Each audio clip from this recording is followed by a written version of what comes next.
So, hello guys, magandang gabi. Usapang politics lang Just be very discernful and cautious kasi what they're doing right now is gaslighting the DDS bloggers and DDS pro-China politicians, blah blah blah. They're gaslighting what's happening right now because this government exposes the corruption, the massive corruption of uh, DPWH, which was started in 2016 actually. So nag-start sila noong 2016 pa, yung flood control, etc. And they're trying to put all the blame to this current administration, that this administration was so tawag nito, sila yung pasimuno ng corruption. And that's already gaslighting and manipulation. Kasi kung makikita nyo guys, nagiging one-sided yung si Diskaya.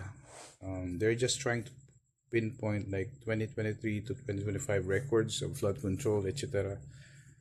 So they're trying to sabotage, and they were entrusted by the government na gawin yung trabaho, pero they did not do it, and the result was a massive flooding to the whole parts of the Philippines. And right now, so yun yung nakikita natin na lagpas tao na yung ibang flood sa ibang lugar.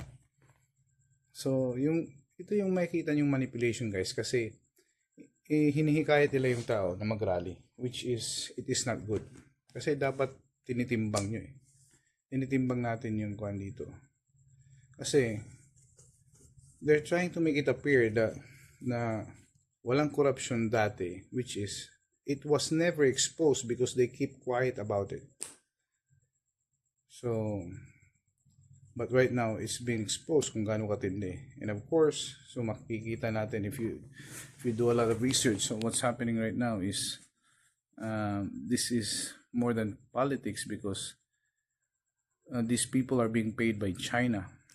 So, they want to infiltrate this country and take full control of this country because the Philippines is so wealthy of natural resources.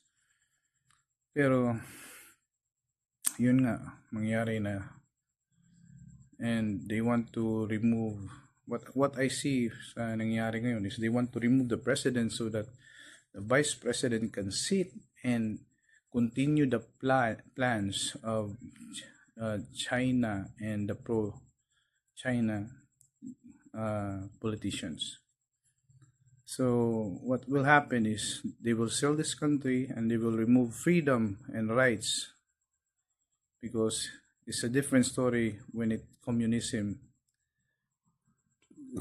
It's removing of all the rights, your rights. Alam niyo sa pyramid ng communism is very dangerous kasi once they're in position, they are the only ones who are allowed to violate the laws. Pero pag sila yung question mo, mananagot ka. So, ganun yun.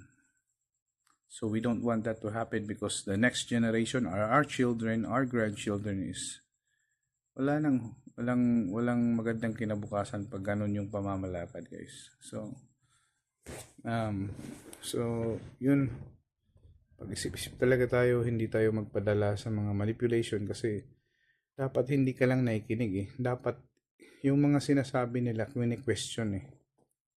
Kasi yung mga Filipino matatalino, and we are not stupid. We are not dumb to just believe what they say just because they have a degree or so-called attorney. No, it's not going to be like that.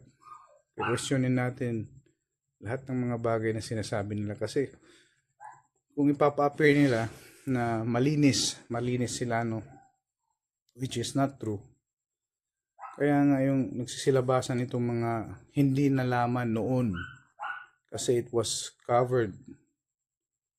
Kaya nga nagsisilabasan ito ngayon na para makita ng mga Filipino kung ano talaga yung agenda yung sa ilalim nito. So, yun lang guys. Maging mapanuri tayo. Be discernful. Kasi gusto nilang i-oust. We know that they want to oust the president because the president is blocking the plans of China and the plans of the pro-Chinese pro-China politicians. So yung dumidi pa sa mga tao is yung presidente. That's why we are still standing solid ground, and we are not engaging in war, but we are just defending our rights and our freedom in our territory. So that's the basic Indian one. So we are just defending. So yan yung isa na salamat tayo. Although I'm not a pro Marcos. Yes, I never did. I did not vote for uh, Uniteam. So, but nakita ko yung puso ni Marcos na mahal na yung bayan niya. At saka yung Pilipinas. At saka yung mga tao. Kasi sinagot na yung 20 pesos na bigas. Malaking bagay na yun. Yung gasolina.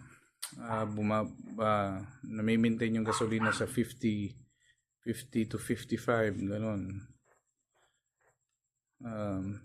Yung bigas dumating na 20 pesos. Tsaka yung bigas dati na tag 60, 70. Ayun yung premium na bigas, yung Jaguar is nasa 40 pesos. Yes. So malaking bagay yun, guys. Though we cannot stop all the inflation that's happening right now, but at least nararamdaman natin kahit paano. So, ito lang sa issue na to, yung flood control is sinasakyan nila. Ang tawag dyan is gaslighting. So, they want to put all the blame to this current administration, which is the people behind this flood mess and ghost projects are the people were appointed during 2016. So, you must ask question. Hindi porket sinabi ng taong to, congressman siya or senator or attorney, whatever. I don't care about the titles, but I question everything na sinasabi. Kasi doon mo malalaman kung does it make sense, is it logical, and or minamanipulate lang nila na para maging one-sided at saka i-blame game. So yan. So, maraming na-expose actually ngayon. Maraming na-expose. So, dito lang tayo. Let's just pray. Watch and pray and be discernful. Hindi tayo sasali sa mga rallies na yan. It's all manipulation and lies. So, mahal natin yung bayan natin. Let's protect this country. Let's protect the Filipinos. So, yun. Kasi, sabihin ko sa inyo, communism is the worst thing that will happen to this country. So, marami kasi. The very reason I stopped supporting the Dutertes, I was a pro-Duterte before. I stopped supporting them, especially when I noticed na marami ng lapses yung sa war on drugs. Na kahit hindi involved sa drugs, hindi involved sa or hindi user, hindi pusher, na alam mo yun yung na dahil nailista sa watchlist na nadamay. So if they're really serious to implement something, like they must take it seriously, kasi yung buhay hindi basta nababalik yan eh.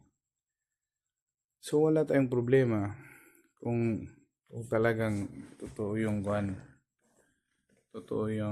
like they had solid evidences na involved talaga yung taong yun, or addict, tapos marami ng cases. So talagang nasa kuha naman yan sa Bible. So pero yung kuha lang dito, guys, is dahil maraming inosente na nadamay, it was exposed during the Quadcom committee. And kaya sabi ko, hindi to tama. Hindi to tamang suportahan. Kasi what if kapamilya mo yun, inosente, tapos dahil nilagay sa watchlist, yun, natukhang. So it's gonna be unfair. And what? Magsasorry lang na shit happens? No. Sa law enforcement, sa law agency, it must be accurate, precise. Kasi buhay yan eh. So, for example, yung kay Kibuloy, what happened to Kibuloy is like, for example, klaruhin natin to. The defense sa mga galing sa kabila, si Kibuloy inosente daw. Maraming nagsabi, inosente yung mga kalyado ni Kibuloy. Pero alam nyo, yung FBI, when FBI investigate or mag-caught on the act ng crime, is hindi yan puro marites at paninirang puri. They use all means of technology to capture and to validate the case. For example, paalis na si Kibuloy, nahuli siya na nag-smuggle ng mga arms, US dollars, and then human trafficking. Idala siyang mga babae. So, yun guys. Kaya nagkaroon ng kaso ng most wanted si Kibuloy kasi for doing illegal activities. So yun. Kung mapapansin nyo, hindi pwede yan na magde-declare sila na innocent si Kibuloy, yet Kibuloy is guilty of a crime that he has committed. So, kaya nawalan ako ng tiwala sa mga ganyan. Kasi pag mga ganyan, parang bias eh. Sila yung mag-decide kung sino yung inosente, sino yung hindi. Yet, kung mga kalyado nila, even though they're caught on the act or involved in crimes or any illegal activities, yet because kalyado nila, hindi nila gagalawin. So, yun yung mahirap. That's why I stopped supporting. So, yun lang. Maging mapanuri tayo at mag-isip. Huwag tayong magpauto.